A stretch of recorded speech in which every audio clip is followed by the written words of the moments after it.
and he did his best. And like I said, not perfect, but no one is. So I don't want him remembered by a fatal crash. I want him celebrated, not mourned. I'm senior neighborhood reporter Bobby Portavant.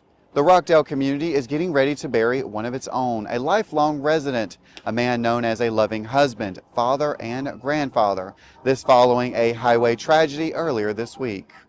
It's a story that we first told you about earlier this week. 3 people killed in a 2-vehicle crash on US 77 Tuesday morning in Lee County, close to the Milam County line. And somewhere buried in the headlines, you'll read just the name of one of those killed in the crash. 49-year-old Daniel Phillips. His family tells me that he was driving home from work when police reports say that another vehicle veered into his lane. It's just tragic all the way around.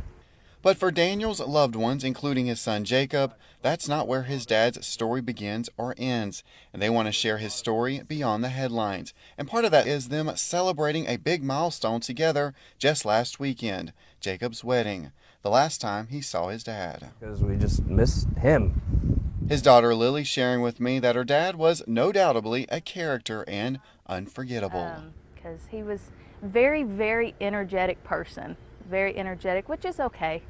Nothing wrong with that. But sometimes you're just like, okay, Dad, like, I'm gonna go over here for a second. You're wearing me out. Daniel was born and raised right here in Rockdale, and that's where he spent most of his life.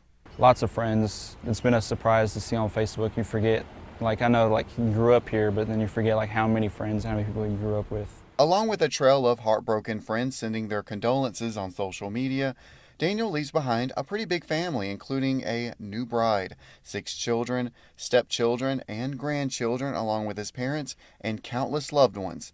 It's his sense of humor that I actually probably heard the most about during our interviews. Just a goofy guy who got along with everybody.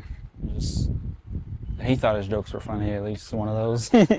Daniel may have cracked a lot of jokes, and while his wife Trisha didn't want to speak on camera, she did share with me one thing that her late husband didn't joke about: spiders. And it's stories like that, humor, memories, and laughs, along with being together. That's what's getting this family through. It's not the first parent we've lost, so there's experience. We know how to get through it. We've always had each other, and that's all that matters. And we have details about final arrangements inside this story on our website. Reporting on Rockdale, I'm senior neighborhood reporter Bobby Portavant.